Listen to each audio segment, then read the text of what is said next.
Welcome to the point. ఇటీవల రాజ్ తరుణ్ విషయం చాలా విపులంగా సుదీర్ఘంగా మాట్లాడాము. చర్చించిన అంశాలు ఏమిటి అంటే లావణ్యకి రాజ్ తరుణ్కి గతంలో ఉండే అనుబంధం మొదలుకుని ఆ తర్వాత ఆమె చేసిన ఆరోపణలు, రాజ్ తరుణ్ తనకు కావాలని చెప్తున్న పరిణామాలు, అండ్ ముఖ్యంగా తన దగ్గర డ్రగ్స్ ఉన్నాయని చెప్పి ఆ డ్రగ్స్ తను బలవంతంగా కొంతమందికి ఇచ్చిందని కొంతమంది వచ్చి ఐ డ్రీమ్ స్టూడియోస్లో వారి మాటలను చెప్పారు. అయితే చట్ట పరిధిలో, న్యాయ పరిధిలో ఈ అంశాలని ఎలా పరిశీలించాలి, ఎలా అర్థం చేసుకోవాలి, ఏవేవి శిక్షలకి అర్హం అవుతాయి, ఈ విషయాలపై మనం మాట్లాడబోతున్నాం. మనతో పాటు ప్రముఖ సుపరిచిత సీనియర్ అడ్వకేట్ నాగేశ్వరరావు పూజారి గారు ఉన్నారు. నాగేశ్వరరావు గారు నమస్కారం సార్. రాజ్ తరుణ్ ఇష్యూని మీరు ఫాలో అవుతున్నారా సార్? అవునండి. సో ఫస్ట్ ఆఫ్ ఆల్ అంశాల వారీగా చూస్తే వాళ్ళిద్దరూ పెళ్ళి అయిందని చెప్పి లావణ్య ఒక టైంలో చెప్పింది మధ్యలో. సో గౌరవ న్యాయస్థానం ఎటువంటి ఆధారాల కోసం వెతుకుతుంది పెళ్ళయిందని నిజమైతే? అండ్ ఒకవేళ పెళ్ళయిందని నిజమై రుజువు అయినా కూడా తర్వాత ఏం జరుగుతుందనే అంశంపై మీ అభిప్రాయం ఏంటి సార్? ఇప్పుడు జనరల్గా కనుక పెళ్ళయింది అనుకుంటే కనుక, పెళ్ళయింది అంటే దానికి సంబంధించిన ఏదో ఒక సాక్షిదారం అయితే కంపల్సరీ ఉంటుంది. రైట్. అంటే ఇప్పుడు ఇద్దరు వ్యక్తులు రిలేషన్షిప్లో ఉన్నప్పుడు ఏంటంటే వాళ్ళు పెళ్ళి బహిరంగంగా చేసుకోవచ్చు, లేదా పర్సనల్ కూడా చేసుకునే అవకాశం ఉంటుంది. అంటే కొంతమంది గుర్తిస్తుంది. కాబట్టి ఒకవేళ కనుక పెళ్ళయింది కనుక అయితే ఆ అమ్మాయికి ఆర్సీఆర్ వేసుకునే అవకాశం ఉంటుంది. దాన్ని మనం రెస్టిట్యూషన్ ఆఫ్ కాంజుగల్ రైట్స్ అంటాం. అంటే నా భర్త నాకు కావాలి, అంటే నా భర్తతో నేను నివసించాలి అని ఆమె అప్లై చేసుకునే అవకాశం ఆమెకు ఉంటుంది. తర్వాత ఒకవేళ పెళ్ళై కనుక ఉంటే ఆమె డొమెస్టిక్ వైలెన్స్ కింద రెసిడెన్స్ ఆర్డర్ అడగచ్చు. వెళ్ళి నా భర్త ఇంట్లో ఉంటా నేను, ఎలాంగ్ విత్ మై హస్బెండ్, నేను నాకు నివసించే అవకాశం ఇవ్వండి అని అడిగే అవకాశం కూడా ఉంటుంది. కానీ ఆ మధ్యలోనే తను ఇంకొక వ్యక్తితో సహజీవనం చేసినట్టు, ఒక రిలేషన్షిప్లో ఉన్నట్టు కొన్ని నిర్ధారణ అయ్యాయని చెప్పి కూడా కొన్ని వినపడుతున్నాయి మనకి. నిర్ధారణ అంటే ఎక్కడయ్యాయి? మీడియాలో వినిపించేవన్నీ మనకు. మస్తాన్ సాయి అనే వ్యక్తి ఎవరైతే రెండు పద్ధతులు ఉంటాయి మనకి ఎప్పుడైనా కూడా. ఒకటి, ఏదైనా ఒక సంఘటన జరిగినప్పుడు అది గవర్నమెంట్ దాని సంబంధిత సంస్థలు నిర్ధారించడం అనేది ఒక పద్ధతి. గవర్నమెంట్ దానికి సంబంధిత సంస్థలు అంటే ఏంది? మనకు పోలీసు వాళ్ళు కానీ, తర్వాత కోర్ట్స్ కానీ, దానికి సంబంధించిన ఇన్వెస్టిగేషన్ ఏజెన్సీ ఏమైనా ఉన్నాయనుకో. ఇప్పుడు డ్రగ్స్ అనే పదం వాడితే మనకి NDPS యాక్ట్ వస్తుంది. దానికి సంబంధించిన వీళ్ళు నిర్ధారించాలి జనరల్గా. సో మీడియాలో వచ్చే ఏ కథనాన్ని కూడా మనం ఖచ్చితంగా నిర్ధారించి చెప్పలేము. రైట్. కాబట్టి ఎందుకంటే ఇప్పుడు మీడియా అనేది అనుకుంటే ఒక పార్ట్ వరకే చూపిస్తుంది, మొత్తం ఎంటైర్ పార్ట్ అనేది ఇన్వెస్టిగేషన్లో తేలుతుంది. కరెక్ట్. కాబట్టి ఎప్పుడైనా కూడా నిర్ధారించడం అనేది మనకు గవర్నమెంట్ దాని సంబంధిత సంస్థలు నిర్ధారిస్తేనే నిర్ధారించినట్టు. పెళ్లి కూడా అంతే కదా సార్? ఏదైనా అంతే. ఇప్పుడు ఈ కేసులో ఉన్న బ్యూటీ ఏంటంటే, అంటే నేను రెగ్యులర్గా ఫాలో అవుతుంటా కాబట్టి ఈ కేసులో ఉన్న బ్యూటీ ఏంటంటే, ఒకవేళ వీళ్ళందరూ కంప్లైంట్లు కనుక పోలీస్ స్టేషన్లలో ఇచ్చుంటే పోలీసు వాళ్ళకి చాలా ఈజీ. ఎందుకంటే అన్ని ఎవిడెన్స్లు వాళ్ళే ఆన్లైన్లో రిలీజ్ చేసేస్తున్నారు. వీళ్ళు ఇన్వెస్టిగేషన్ కూర్చున్న దగ్గర నుంచి అన్ని ఇన్వెస్టిగేషన్ తీసేసుకోవచ్చు. కాబట్టి ఏదైనా ఒక విషయాన్ని ధృవీకరించాలి అంటే దానికి సంబంధిత శాఖలకు సంబంధించిన వాళ్ళని ధృవీకరించాలి. మీడియాలో వచ్చే కథనాలు ఎప్పుడైనా కూడా, అంటే ఇప్పుడు దీంట్లో రెండు అంశాలు ఉంటాయి. ఎప్పుడైనా కూడా మనకు నిప్పులేంది పోరాదని కూడా అంటాం మనం. కానీ ఒక విషయాన్ని ఒకటే అంశం మీద మనం ఖచ్చితంగా ఇది జరిగింది అని మీడియాలో వచ్చే కథనాన్ని బట్టి చెప్పలేము ఎప్పటికీ. కరెక్ట్. ఇప్పుడు ఈ విషయంలో మరొక కీలక అంశం, మొన్న ఇద్దరు వ్యక్తులు, ఒక అమ్మాయి ఒక అబ్బాయి వచ్చి, అబ్బాయి చెప్పలేదు కానీ అమ్మాయి అయితే బలవంతంగా నాకు డ్రగ్స్ ఇవ్వబడ్డాయి అనే ఒక ఆరోపణ మీడియా ముఖంగా చేసింది. దాని గౌరవ కోర్టు ఏ విధంగా పరిగణిస్తుంది అంటే, ఇప్పుడు బలవంతంగా డ్రగ్స్ ఇవ్వబడ్డాయి అంటే ఏంటంటే, డ్రగ్స్ అనేది అయితే జనరల్ ఎవరు బలవంతంగా తీసుకోలేరు. అంటే బలవంతంగా ఇవ్వటం వేరు, దాన్ని మనం ఫోర్స్ఫుల్ చేయటం వేరు. అంటే తీసుకోమని ఫోర్స్ చేయటం వేరు. ఒక వ్యక్తిని మనం తీసుకో ఏం కాదు. ఇప్పుడు జనరల్గా మనం ఎప్పుడన్నా తాగని వాళ్ళు, లేకపోతే తాగి బంద్ చేసిన వాళ్ళు మన దగ్గర ఉన్నప్పుడు, వాళ్ళు పార్టీలో కూర్చున్నప్పుడు మనం ఏం చేస్తాం, వాళ్ళని కొద్దిగా ఫోర్స్ చేస్తాం. మనం ఏం కాదు, ఒక బీరే కదా, బీరికి ఏమవుతుంది అట్లా మనం ఫోర్స్ చేస్తాం. ఫోర్స్ చేయడం వేరు, బలవంతంగా మనం దాన్ని చేయడం వేరు. వైలేషన్తో చేయడం కష్టం. ఎందుకంటే డ్రగ్స్ అనేది మైండ్ కంటే మనసుకు సంబంధించింది కాబట్టి వాళ్ళు దాన్ని ఇష్టపూర్వకంగా తీసుకుంటేనే ఏమైనా యాక్సెప్ట్ అయ్యే అవకాశం ఉంటుంది. రైట్. కాబట్టి ఫోర్స్ఫుల్ చేసి ఉండే అవకాశం ఉంటుంది. తీసుకోవచ్చు, తీసుకో ఏం కాదు, తీసుకుంటే మంచిగా ఉంటుందేమో అని ఇట్లా చెప్పే అవకాశం ఉంటుంది. కానీ బలవంతం చేయడం అయితే డ్రగ్స్ తీసుకోవడం కష్టం. అది తెలియకుండా కలిపి ఇవ్వడం లేదు, తెలియకుండా ఒకసారి నోరు తెరని చెప్పేసి రాసేయడం నాలుగుకి, ఎందుకంటే అంటే ఏ దీనికి వస్తుంది? అసాల్ట్ కిందకి వస్తుందా లేక ఫోర్స్ఫుల్ కిందకి వస్తుంది? ఫోర్స్ఫుల్ కిందకి వస్తుంది. ఒకవేళ ఇది తెలవకుండా ఇచ్చినా కూడా ఫోర్స్ఫుల్ కిందకి వస్తుంది. ఒకవేళ ఇది ప్రూవ్ అయితే సార్, ఇది శిక్షార్హమా? ప్రూవ్ అయితే అంటే ఎప్పుడైనా కూడా అందరికీ మనం ఇవ్వాల్సిన క్లారిఫికేషన్ ఏంటి అంటే, డ్రగ్స్ దగ్గరికి వచ్చినప్పుడు ఏంటంటే డ్రగ్స్లో ప్రధానంగా ఇద్దరు ఉంటారు. ఒకరు అమ్మేవాళ్ళు, ఒకరు కొనేవాళ్ళు, వాడేవాళ్ళు. అమ్మేవాళ్ళు, వాడేవాళ్ళు.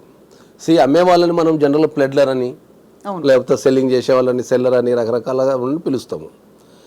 ఈ డ్రగ్స్ ఎవరైతే తీసుకుంటారో వాళ్ళని విక్టిమ్ అంటాం మనం. కాబట్టి ఎవరైతే అమ్ముతారో లేకపోతే అమ్మకానికి సహకరిస్తారో, దాన్ని అమ్మటానికి ట్రై చేస్తారో వాళ్ళకు పెద్ద శిక్షలు ఉన్నాయి.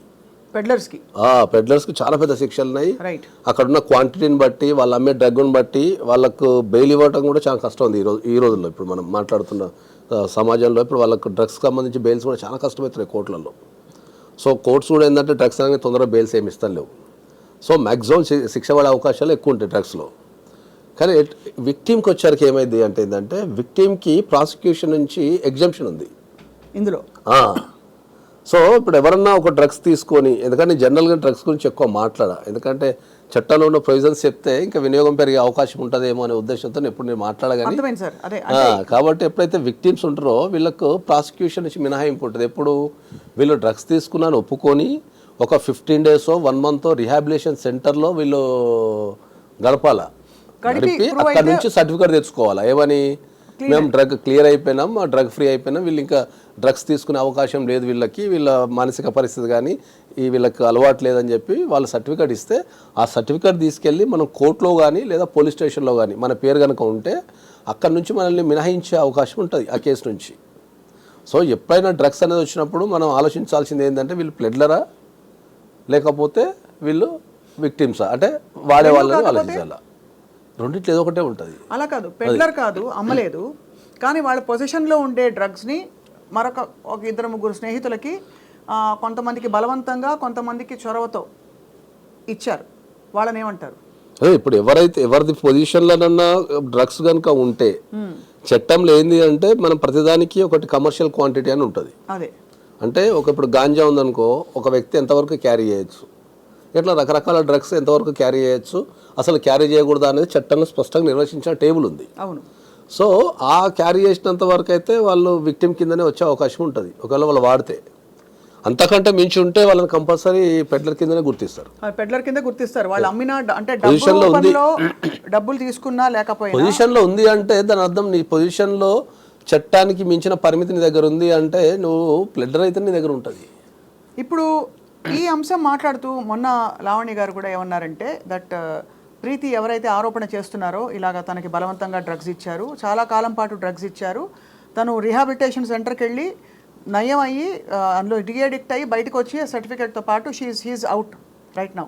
కానీ అలవాటు చేసిన ఆ వీడియోలు తన దగ్గర ఉన్నాయని చెప్పి ప్రీతి ఆరోపిస్తే ఆ అమ్మాయి గతం నాకు తెలుసు, ఆ అమ్మాయికి గతంలో చాలామంది బాయ్ ఫ్రెండ్స్ ఉన్నారు అని లావణ్య ఆరోపణ చేశారు. దానికి ఏమైనా పొంతన సంబంధం ఉంటుందా సార్? అంటే మనిషి నడవడిక తెలుసుకోవడంలో. అదే ఇప్పుడు మనం ఏం చెప్తామంటే ఏంటంటే జనరల్గా ఏమవుతుందంటే మనం ప్రపంచంలో ప్రతిదానికి ఒక చట్టం ఉంది, దానికి కొన్ని రూల్స్ పర్మిట్స్ ఉన్నాయి. ఇప్పుడు ఒక అమ్మాయి కనుక ఇప్పుడు నేను ఎవరికైనా బలవంతంగా పనిచేసిన అనుకో, ఆ పరిస్థితికి వాళ్ళు లొంగిపోయినా, సపోజ్ తప్పించుకోవడానికి వీలు లేదు లేకపోతే ఒక చేయాల్సి వచ్చింది లొంగిపోయినా, దాని తర్వాత వాళ్ళు కంపల్సరీ రిలీజ్ కావాల్సిందే. ఎందుకంటే అది నిజంగా బలవంతం చేసినా లేకపోతే స్వతంత్రంగా తీసుకున్నా అని. అట్లా బలవంతం చేసినప్పుడు వాళ్ళు ఎనీ ఫోరం, ఇప్పుడు అంతా ఆన్లైన్ కంప్లైంట్సే కదా. ఇప్పుడు ఇంకా కొత్త చట్టంలో అయితే ఇంటికాడ కూర్చొని మనం ఆన్లైన్ కంప్లైంట్ చేయొచ్చు. అవును. ఒకవేళ అమ్మాయి దగ్గర డ్రగ్స్ పొజిషన్ ఉంది లేకపోతే అమ్మాయి అలవాటు చేస్తున్నప్పుడు you can go to the any forum, any police station, walk in to the police station, give a complaint. So అది ఇవ్వలేదు కనుక దాన్ని ఎలా అన్వయించుకుంటారు మరి? ఇక వన్ ఆఫ్ ద అంతే కదా. అంటే బట్ ఇక్కడ అంటే నీకు అవసరం వచ్చినప్పుడు ఏంటంటే ఇప్పుడు ఒక నేరం చట్టంలో చాలా స్పష్టంగా చెప్పబడుతుంది.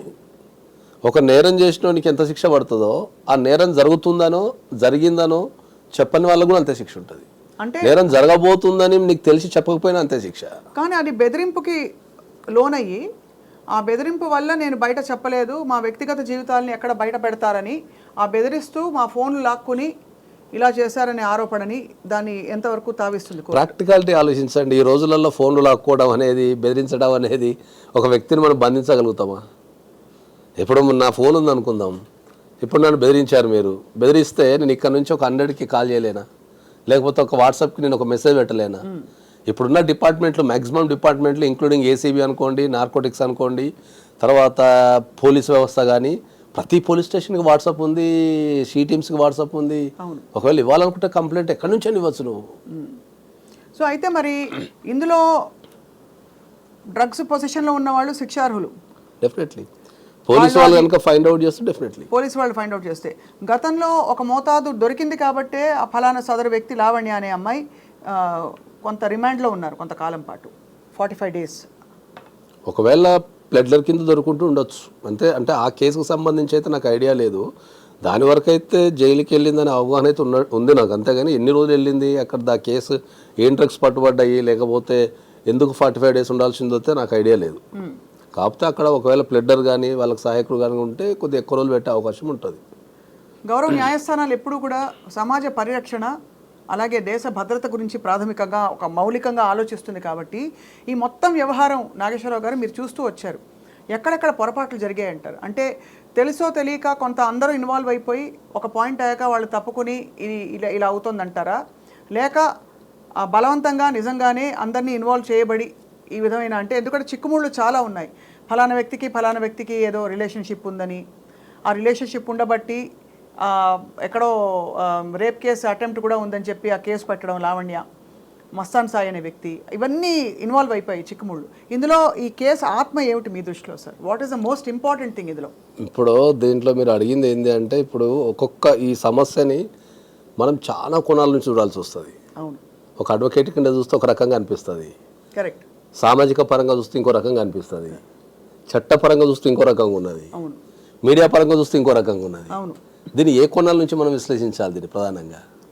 ఇప్పుడు ఒక అడ్వకేట్ పరంగా నేను చూసినా అనుకుందాం, టెక్నికల్గానే చూస్తారు, లీగల్గా ఏంటి అడ్వకేట్ పరంగా కనుక చూస్తే ఏంటంటే, ఇప్పుడు ఇదైతే జరుగుతున్న ఏదైతే ఇష్యూ ఉందో అది మ్యాక్సిమం మార్కెట్లో అందరి జీవితాలలో ఉంది. ఒక యూత్లో ఉన్న ఒక 20-30% కేసెస్ మా దగ్గర నా టేబుల్ పైన రోజు 2-3 ఉంటాయి. ఏం కేసులు? ఈ పెళ్లి చేసుకుంటా అని చెప్పి, పెళ్లి చేసుకోకపోవడం, మోసం చేసిండని చెప్పేసి ఈ కేసులు పెట్టడం, వీళ్ళు వాళ్ళ మీద పెట్టడం, వాళ్ళు వీళ్ళ మీద పెట్టడం, దొంగతనాల కేసులు పెట్టడం, ఇరికించడం లాంటి కేసులు, ఈ రిలేషన్షిప్స్కి సంబంధించిన కేసులు చాలా ఉన్నాయి. ఈ కేసు ఎందుకు పాపులర్ అయింది అంటే ఏంటంటే, వాళ్ళు కొద్దిగా రాస్తారు నిజ సెలబ్రిటీ కాబట్టి జనాలకు కొద్దిగా ఆసక్తి ఉంటుంది కాబట్టి మనం ఈ కేసు పాపులర్ అయింది. అవును. ఇట్లాంటి కేసులు రాష్ట్ర వ్యాప్తంగా ప్రతి పోలీస్ స్టేషన్లు ఉన్నాయి. ఇంతకంటే ఘోరమైన వీడియోలు దొరికినవి ఉన్నాయి, ఇంకా అన్నీ ఉన్నాయి. కాకపోతే ప్రధానంగా ఏంటంటే ఈ కేసు అనేది కొద్దిగా పాపులర్ కేసు కాబట్టి ఇంకా అది పాపులర్ అయిపోయింది. అవును. అది సమాజపరంగా చూస్తే దీనికి ఇప్పుడు అడ్వకేట్ పరంగా నేను చెప్పాల్సుకున్నది. సమాజపరంగా చూస్తే ఏమవుతున్నది అంటే, సమాజపరంగా చూసినప్పుడు ఏంటంటే, ఇద్దరు పెళ్లి కాని వ్యక్తులు 2 కుటుంబాలకు తెలిసి, ఇద్దరు పెళ్లి కాని వ్యక్తులు 2 కుటుంబాలకు తెలిసి ఒక ఇంటి కింద నివసించడం అనేది ఎంతవరకు భావ్యం అనేది ఒక క్వశ్చన్. ఎందుకంటే ఇప్పుడు బీయింగ్ ఏ నేను కూడా ఒక ప్రేక్షకుడే కదా. అవును. సో ఇప్పుడు పెళ్ళైందా పెళ్లి కాలేదు ఒక కాన్ఫ్లిక్ట్ నాకు. అవును, కరెక్టే కదా. ఓకే, ఇప్పుడు పెళ్లి కాలేదు అనుకో, మరి ఈ 2 కుటుంబాలు ఎట్లా యాక్సెప్ట్ చేసినాయి అనేది ఒక పాయింట్ నాకు. సమాజ పరంగా నేను అడ్వకేట్ని కాదు, ఒక సమాజ పరంగా నేను ఒక వ్యక్తిని అనుకుంటే నాకు ఒక కాన్ఫ్లిక్ట్ ఏముంటుంది? అరే వీళ్ళ కుటుంబం తెలుసు అంటున్నారు, వాళ్ళ కుటుంబం తెలుసు అంటున్నారు, మరి వీళ్ళిద్దరు ఒక 11 years రిలేషన్షిప్లో ఉన్నప్పుడు ఈ 2 కుటుంబాలు ఏం చేసినాయి అంటే, సమాజంలో ఇప్పుడు ఈ ఇష్యూ ద్వారా ఏంటి అంటే, మీరు సమాజంలో ఒక ఇద్దరు వ్యక్తులు పెళ్లి కాకుండా నివసించవచ్చు అనేది మీరు మెసేజ్ పంపిస్తున్నారా? అది వ్యాలిడా ఇన్వాలిడా అనేది చట్టపరిధిలో ఏముంది అంటే ఈ విషయంపై? చట్టపరిధిలో మనకు భారతదేశానికి ఉన్న బ్యూటీ ఏంటంటే, చట్టం కంటే ఎక్కువ మన మోరల్కి వాల్యూ ఇస్తాం. మోరల్ వాల్యూస్కి ఎక్కువ వాల్యూస్ మన దగ్గర భారతదేశానికి, ప్రపంచంలో ఉన్న అన్ని దేశాలకు భారతదేశానికి ఉన్న తేడా ఏంటంటే, ప్రపంచంలో అందరూ చట్టానికి వాల్యూ ఇస్తారు, మనం చట్టం కంటే ఎక్కువ మోరల్కి వాల్యూ ఇస్తాం. మోరల్కి, సమాజము, పరిధులు వాటి కొన్ని ఉంటాయి. ఇప్పుడు చట్టపరంగా ఇప్పుడు మనం చట్టమే తీసుకుందాం అనుకుందాం, ఒక పెళ్లి కాని వ్యక్తి, ఇద్దరు పెళ్లి కాని ఒక అబ్బాయి ఒక అమ్మాయిని ఒక ఇంటికి రెంట్ ఇవ్వగలుగుతారా? ఎవరన్నా ఒక ఇంట్లో రెంట్ ఇవ్వగలుగుతారా? అంటే చాలా ఈ మధ్య ఇవ్వట్లేదు. అసలు రెండో వ్యక్తి వచ్చి వస్తూ పోతూ ఉండే ప్లేసెస్ మీద చేసుకుంటున్నారు. అంటే నిజమే, అంటే నిజంగా చూస్తే కలిసి ఎవరు తీసుకోవట్లేదు రెంట్కి.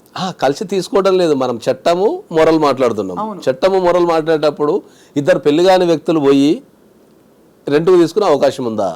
లేదు. ఇస్తున్నారా? మరి చట్ట ప్రకారం ఇవ్వాలి కదా, ఇవ్వాలి. ఇప్పుడు చాలా హోటల్స్లో కపుల్స్కి మాత్రమే రూమ్స్ ఇస్తారు. అన్మ్యారీడ్ వాళ్ళకి ఇప్పటికి కూడా ఇండియాలో ఇప్పటికి కూడా చాలా చోట్ల బోర్డు పెట్టి ఉంటుంది, unmarried couples are not allowed అని చెప్పేసి. మరి అకార్డింగ్ టు ద లా అయితే మరి వెళ్ళాలి కదా మరి. కాబట్టి ఏంటంటే మనకు మోరల్కి వాల్యూ ఇస్తాం కాబట్టి చట్టంలో మేజర్ అయిన ఇద్దరు వ్యక్తులు కలిసి ఉండే అవకాశం ఉంది. ఎందుకంటే లివ్ ఇన్ రిలేషన్షిప్ అనేది కోర్టులు కూడా గుర్తించినాయి. గుర్తించిందా సార్? గుర్తించినాయి. లివ్ ఇన్ రిలేషన్షిప్స్ కోర్టులు గుర్తించినాయి. మన సాంప్రదాయం కాకున్నా కూడా మేజర్ అయిన ఇద్దరు వ్యక్తులు కలిసి ఉండే అవకాశం ఉంది అని చెప్పి గుర్తించినాయి. సో లివ్ ఇన్ రిలేషన్షిప్ కోర్టులు గుర్తించిన సామాజిక పరంగా మోరల్గా అది తప్పేనంట మనం. రైట్. ఎవరు కూడా ఒప్పుకోరు కదా. ఒక అమ్మాయి కానీ ఒక అబ్బాయి కానీ ఇప్పుడు నేనే ఉన్నా నా కొడుకు పోయి ఇంకో అమ్మాయిని పెళ్లి కాకుండా నేను కాపురం చేస్తా అంటే ఎవరు ఒప్పుకోరు కదా. మోరల్గా ఒప్పుకోరు. చట్టపరంగా మనం ఏం చేయలేం దాంట్లో. కాబట్టి మనం మోరల్గా వాల్యూ ఇస్తాం. కాబట్టి సామాజిక పరంగా ఏంది దాని ఇష్యూ అనేది ఒకటి చూడాలి మనం. ఎన్నేళ్ల సహజీవనం ఉంటే ఇది దాదాపు పెళ్లి దాకా వెళ్ళిన విషయం కాబట్టి వీళ్ళకి ఈ హక్కులు వస్తాయి, వాళ్ళకి ఆ హక్కులు వస్తాయి అని మనకు అర్థమవుతుంది సార్. జనరల్గా సహజీవనంలో 2 సంవత్సరాలు కంటిన్యూస్ లివింగ్ ఉంటే వాళ్ళిద్దరిని భార్యాభర్తల కింద పరిగణించే అవకాశం కోర్టుకుంటుంది. సో అక్కడ పెళ్ళైందా లేదా అనే ఫోటో ముఖ్యం కాదండి. అవసరం లేదు. ఒక ఇద్దరు వ్యక్తులు కంటిన్యూస్గా ఒక ఇంటి కింద 2 years ఉన్నాము, మేము భార్యాభర్తల కింద మేము పరిగణించబడినాము అనుకుంటే వాళ్ళని భార్యాభర్తల కింద మేము కలిసి జీవించినామని చెప్పి పెళ్లి చేసుకోకుండా కనుక ఉంటే వాళ్ళిద్దరిని అక్కడున్న సాక్ష్యాలను బట్టి వాళ్ళిద్దరిని భార్యాభర్తల కింద పరిగణించే అవకాశం కోర్టుకుంటుంది. రైట్. ఎప్పుడైతే భార్యాభర్తల కింద పరిగణిస్తారో అప్పుడు అన్ని రైట్స్ వచ్చేస్తాయి. ఓకే. ఇక్కడ ఇంకో క్వశ్చన్, అదే టైంలో భార్య ఇంకొక వ్యక్తితో కానీ భర్త ఇంకొక వ్యక్తితో కానీ ఎక్స్ట్రా మ్యారిటల్ అఫేర్ పెట్టుకుంటే, అంటే నేను అనేది live in relationship come marriage అని ఏదైతే అనుకుంటున్నామో ఆ పరిధిలో జరిగితే అది చట్ట కోణంలో నేరమా, శిక్ష పడే నేరమా? అంటే ఇప్పుడు మనకు 2 అంశాలు ఉంటాయి దీంట్లో. మనం కొద్దిగా విపులంగా చెప్పాలంటే ఏంటంటే ఇప్పుడు పెళ్లి కాలేదు అనుకుందాము. పెళ్లి కాకుండా ఒక ఇద్దరు వ్యక్తులు లివ్ ఇన్ రిలేషన్షిప్లు ఉన్నారు. 2 years అయిపోయింది. 2 years అయిపోయింది. తర్వాత ఐదర్ ఆఫ్ ద పార్టీ ఇంకోలతో రిలేషన్షిప్లో వెళ్ళిపోయింది అనుకుందాము. వాళ్ళు క్రిమినల్ పరంగా ఏ రకమైన చర్యలు, క్రిమినల్ పరంగా కానీ సివిల్ పరంగా కానీ ఏ రకమైన చర్యలు తీసుకోనికి లేదు. అదే ఇద్దరు వ్యక్తులకు చట్టపరంగా పెళ్ళయింది. దాంట్లో ఎవరో ఒక పార్టీ అడల్టరీ మనం మెయింటైన్ చేస్తున్నారు అనుకున్నప్పుడు వాళ్ళు క్రిమినల్ కేసు లేదు ఇండియాలో, సివిల్ కేసెస్ ఉన్నాయి. సివిల్లో డైవర్స్ అడగటం కానీ కాంపెన్సేషన్ అడగడం సివిల్ రైట్స్ ఉన్నాయి. సివిల్ రైట్స్ ఉంటాయి. ఓకే. క్రిమినల్ రైట్స్ ఇండియాలో క్రిమినల్ రైట్స్ అయితే కాదు, క్రైమ్ పోలీస్ స్టేషన్కి వెళ్ళి కంప్లైంట్ ఇచ్చుకునే అవకాశం. సో ఇక్కడ అర్జెంట్గా ఒకటి ఫోటోలు ఏం పెట్టి ప్రూవ్ చేయక్కర్లే పెళ్లి చేసుకున్నామని, ఎందుకంటే live in it self is equal to 2 years of living is equal to marriage. But at the same time, if either of the parties decided to move away and say I want another person on my life అని వాళ్ళు move away చేస్తే చట్ట పరిధిలో అది crime కాదు, civil rights ఉన్నాయి. వాళ్ళకి పెళ్లి అయితే సివిల్ రైట్స్ ఉన్నాయి. సో ఆ టైంలో వచ్చి నాకు ఫలానా మనిషి కావాలి అని పట్టుబడితే కోర్టు ఎలా అనుకుంటుంది? నాకు అతనే కావాలంటే ఇప్పుడు లావణ్య నాకు రాజ్ తరుణ్ కావాలని పట్టుబడుతుంది. అవును, ఇప్పుడు లావణ్యకు రాజ్ తరుణ్ కావాలని పట్టుబడ్డప్పుడు ఏంటంటే దీంట్లో మళ్ళీ 2 అంశాలకు వస్తాం మనం. మ్యారేజ్ అయిందా, మ్యారేజ్ కాలేదా? మ్యారేజ్ కాలేదు అనుకుందాం. 2 years అమ్మ కంటిన్యూస్ లివింగ్ చూపించేసి కోర్టులో కేసు వేసుకోవచ్చు. ఏమని ఆర్సీఆర్ వేసుకోవచ్చు, నేను కలిసి ఉంటాను చెప్పి వేసుకోవచ్చు. అదే నడుస్తుంది కదా డొమెస్టిక్. అంటే ఇప్పుడు మనం కేసులో లేం కాబట్టి ఏం నడుస్తుందో మనకే తెలుస్తుంది. ఇప్పుడు మీరైనా నేనైనా కూడా మనం మీడియాలో వచ్చే కథనాలను బట్టి మనం మాట్లాడుతున్నాం. అంతే. వాస్తవాలు ఏందనేది ఎవరికి తెలియదు. వాళ్ళు చెప్పినా వీళ్ళు చెప్పినా మనకు తెలియదు. వాళ్ళ రైట్స్ అంటే ఇలాంటి పరిస్థితులలో ఎవరికి ఏం రైట్స్ ఉంటాయనేది మనం మాట్లాడుతున్నాం. సో ఆ మాట్లాడే క్రమం లేదంటే ఒకవేళ కంటిన్యూస్ లివింగ్ కనుక 2 years ఉండి ఆమె చూపించగలిగితే ఆ లివ్ ఇన్ రిలేషన్షిప్ ఇంత లాంగ్ టర్మ్ రిలేషన్షిప్ కనుక కోర్టులో ప్రూవ్ చేసుకోగలిగితే ఆమెకు ఆల్ రైట్స్ వచ్చేస్తాయి. అంటే she can claim compensation. Yes, ఆమె లాస్ అయితే కాంపెన్సేషన్ వేసుకోవచ్చు. తర్వాత ఒకవేళ కంటిన్యూస్ లివింగ్ చూపిస్తే భర్త కింద క్లెయిమ్ చేసుకోవచ్చు. ఏం క్లెయిమ్ చేసుకోవచ్చు? భర్త నాకు కాపురం పాపని క్లెయిమ్ చేసుకోవచ్చు. అవసరమైతే ఎక్కడ ఉంటే అక్కడ నేను పోయి నివసిస్తాను మీరు డొమెస్టిక్ వైలెన్స్ కింద రెసిడెన్స్ ఆర్డర్ వేసుకోవచ్చు. కాంటాక్ట్ చేయకుండా ప్రొటెక్షన్ వేసుకోవచ్చు. ఇవన్నీ చేసుకోవచ్చు. కానీ వీళ్ళిద్దరూ దాదాపు విడిపోయి ఇది ఎప్పటిలోగా వేస్తే కనుక ఇప్పుడు సపోజ్ నేను చెప్పేది A, B ఉన్నారండి. వీళ్ళిద్దరు కాదు పేర్లు వాడద్దు మనం, ఎందుకంటే మీరు అన్నట్టు వాళ్ళని గౌరవిస్తూ వాళ్ళ ప్రైవసీని గౌరవ చట్టాలని గౌరవిస్తూ మనం A, B ఉన్నారు, కొంతకాలం కలిసి ఉన్నారు ఆల్మోస్ట్. తర్వాత వాళ్ళు విడిపోయారు.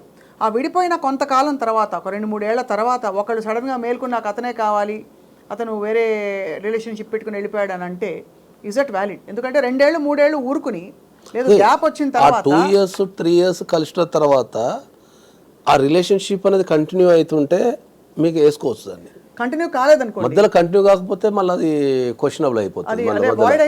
అది నథింగ్ బట్ వైడ్ అయినట్టే ఉంటుంది అది. రైట్. అట్లా ఇప్పుడు ఒక 2-3 సంవత్సరాలు కలిసి ఉండి తర్వాత మళ్ళీ 2-3 సంవత్సరాలు కలిసి లేవనుకో మళ్ళీ fresh cause of action arise అవుతుంది మీకు. అంతే. అంటే అదే ఎందుకంటే కలిసి ఉండి ఒక ఇంటి కింద కలిసి ఉండి ఒక 2-3 years తర్వాత విడిపోయినా కూడా మళ్ళీ రెగ్యులర్ కాంటాక్ట్ లో ఉండాలి.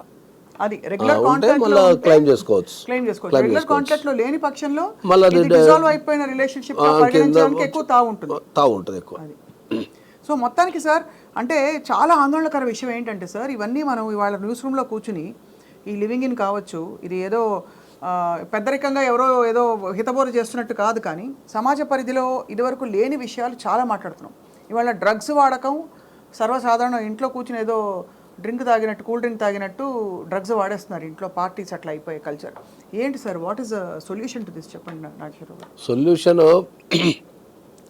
ఉమ్మడి కుటుంబ వ్యవస్థ ఎప్పుడైతే చీలిపోయిందో ఇండియాలో సమస్యలు అన్నీ వచ్చేసినాయి కుటుంబాలకి, ఇంకా కుటుంబాలకు సమస్యలు అన్నీ వచ్చేసినాయి. ఇప్పుడు మోస్ట్ ఆఫ్ ద డ్రగ్స్ వినియోగం అనేది మనం మాట్లాడదలుచుకుంటే ఎవరైతే యూత్ ఉపయోగిస్తున్నారో వాళ్ళ మీద ఖచ్చితమైన నిఘా లేకపోవడమే. నిఘా ఎందుకు లేదు అంటే ఏంటంటే తల్లిదండ్రులు వాళ్ళ వాళ్ళ లైఫ్లో బిజీ ఉండటం ద్వారా ఏంటంటే వాళ్ళు గుడ్డే నమ్మేస్తున్నారు. ఇప్పుడు మమ్మీ ఒక పార్టీకి వెళ్ళొస్తా అంటే వెళ్ళిపోమంటున్నారు, కానీ ఆ పార్టీలో ఏం జరుగుతుంది, ఆ పార్టీ ఎక్కడ జరుగుతుంది, ఎవరెవరు ఫ్రెండ్స్ ఉన్నారు అని ఆలోచించేంత టైం ఎవరికి లేదు. ఇంతకుముందు ఏంటంటే మంది ఉమ్మడి కుటుంబం కాబట్టి అన్ని ఏజ్ల వాళ్ళు ఉంటుండే, తల్లిదండ్రులు బిజీ ఉన్నా వాళ్ళ తల్లిదండ్రులు ఎవరైతే తాతమ్మో నాయనమ్మో ఇంటికి వాళ్ళు కూర్చొని అందరు ఎటు పోతున్నారు, ఏం చేస్తున్నారు, ప్రవర్తన ఎట్లుండదని చూస్తుండే. కాబట్టి ఇప్పుడున్న కుటుంబం అనేది విచ్ఛిన్నమైంది కాబట్టి మనకి సమస్యలు వచ్చి పడుతున్నాయి. రిలేషన్షిప్స్ కావచ్చు, క్రైమ్ కావచ్చు, డ్రగ్స్ కావచ్చు, కుటుంబాలకు మర్డర్స్ అంటే సోషల్ క్రైమ్స్ విపరీతంగా సొసైటీలో ఉండే ప్రాథమిక మానవీయ సంబంధాలు విలువలు అన్నీ అసలు దాదాపుగా అటువంటి కేసులు కథలు వింటున్నాం సార్. ఇక్కడ మరొక విషయం అడగాలి. భారతదేశంలో వాక్ స్వాతంత్ర హక్కు ఉందని అందరూ గర్వంగా చాటుకుని చెప్తారు. ఇవాళ పబ్లిక్ న్యూస్ రూమ్స్లో బూతులు తిట్టుకుంటూ, బండబూతులు తిట్టుకుంటున్నది అది నేరం కాదా, లేకపోతే? 100% నేరమే. వాక్ స్వాతంత్రం ఉంది, ప్రతి దానికి మనకు రాజ్యాంగంలో ప్రతి హక్కు ఇచ్చారు, మళ్ళీ దానికి కొద్దిగా లిమిటేషన్ ఉంటుంది. వాక్ స్వాతంత్రం ఉంది కానీ ఎట్లా పడితే తిట్టడానికి లేదు కదా. నువ్వు రాజ్యాంగానికి లోబడే తిట్టు, విమర్శించొద్దని ఎవరు చెప్పరు. ఏ వ్యక్తిని ఎవరైనా విమర్శించే హక్కు ఉంది. ఆ విమర్శ అనేది నీకు చూడటానికి కానీ మాట్లాడుకోవడానికి కానీ మంచిగా ఉండాలి. తిట్టుకునే లెవెల్కి వెళ్ళొద్దు ఎప్పుడు అనేది, అది పర్సనల్గా తిట్టుకునే లెవెల్కి వెళ్ళొద్దు అనేది చెప్తాం మనం. దానికి వాచ్ డాగ్ ఎవరు సార్? దాన్ని పరిధిలో పెట్టే వ్యక్తులు ఎవరు చెప్పండి? దాన్ని పరిధిలో పెట్టే వ్యక్తులు ఎవరు లేకున్నా కూడా ఎవరైతే అగ్రూప్ పార్టీ ఉంటారో వాడే వాచ్ డాగ్. ఇంకా వాళ్ళంతే. ఇప్పుడు నేను మిమ్మల్ని తిట్టినా అనుకో, మీరే వాచ్ డాగ్. ఇంకా మీరు వైపు పోలీసులకి కేసు పెట్టాలి అంతే. వాళ్ళకి బాధ్యత ఉండదంటారా? అదే చెప్తున్నా కదా మీకు, సామాజిక బాధ్యత అనేది ఇప్పుడున్న యూత్కి కానీ ఇప్పుడున్న జనాలకు కానీ లేదు. ఎందుకంటే ఇంతకుముందు సమాజం అనేది సామాజిక బాధ్యత భయంతోనే బతికిపోయినాం మనం.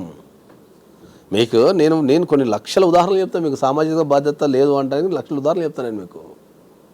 ఇప్పుడు ఇంతకుముందు ఒక పెళ్ళైన అమ్మాయి ఉంటే, ఆ పెళ్ళైన అమ్మాయి పండగ పూట ఒక 30 సంవత్సరాల క్రితం వెనక్కి వెళ్తే, పండగ పూట ఒక ఇంటికి వెళ్తే ఒక్కరోజు ఎక్స్ట్రా ఉన్నా కూడా ఈ ఇంటి పక్కల చుట్టుపక్కల వాళ్ళందరూ అడిగేటోళ్ళు, ఏమైంది ఇంకా పోలేదా, ఇంకా అయ్యో ఇంకా పండగ అయిపోయింది కదా, మీ అల్లు రాలేదా, తీసుకపోవడా, లేకపోతే మీరు పంపారా అని వాకం చేసేటోళ్ళు.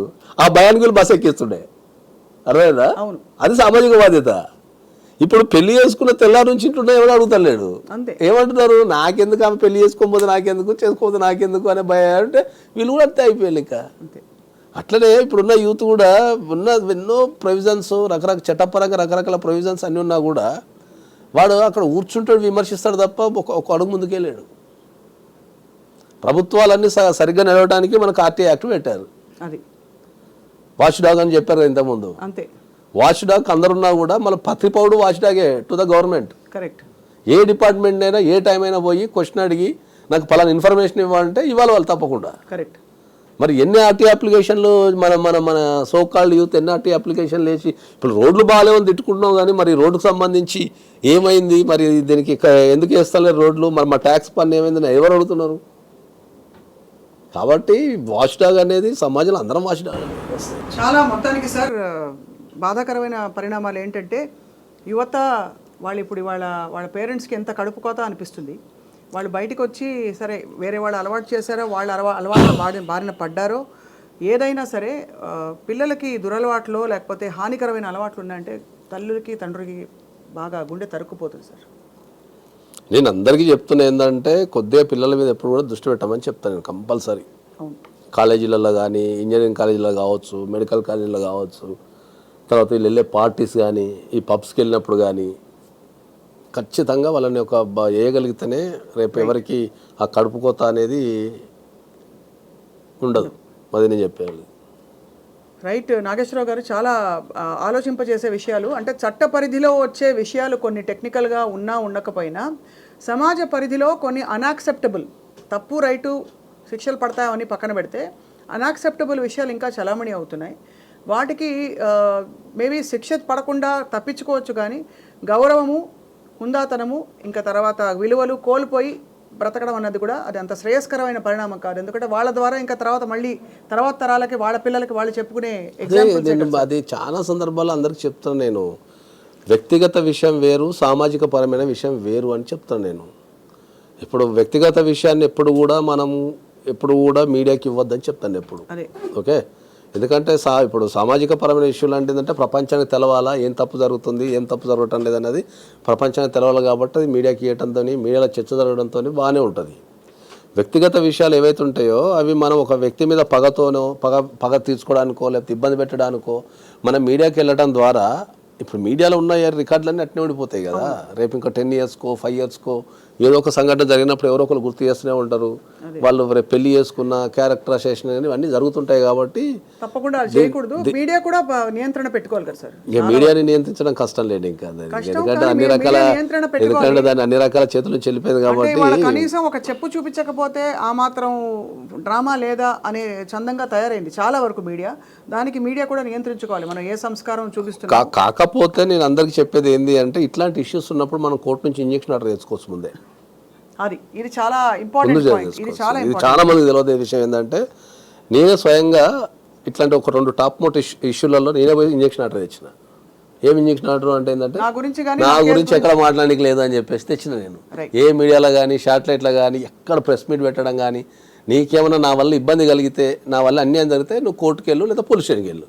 మీడియాకి ఎక్కే అధికారం రాలేదు, ఎవరు తీసుకోవద్దని మీడియా సంస్థలకు, at the same time operate వ్యక్తులకు కూడా మనం ఆర్డర్ తెచ్చుకోవచ్చు. రైట్, చాలా ఇంపార్టెంట్ వ్యాలిడ్ పాయింట్ చెప్పారు సార్. చాలా మంది సెలబ్రిటీస్కి ఇది యూస్ఫుల్ ఇన్ఫర్మేషన్, చాలా యూస్ఫుల్. అది ఎందుకంటే సెలబ్రిటీస్ అనే కాదు, ప్రైవసీ మీరు సెలబ్రిటీ కాకపోయింది. ఇప్పుడు నార్మల్ వ్యక్తులు ఏంటంటే, మీడియా పెరగడం ద్వారా ఏమైపోయిందంటే, ఇప్పుడు పెళ్ళం మూళ్ళ మధ్యలో గొడవ జరిగింది అనుకో, కథం పెళ్ళం వెళ్ళి టెంట్ వేయడం, ఇంటికాడ కూర్చొని ధర్నా చేయడం, మీడియాకి ఎక్కేసి కమాన్ అని చెప్పడం, ఉన్న విషయాలు చెప్పడం జరుగుతున్నది.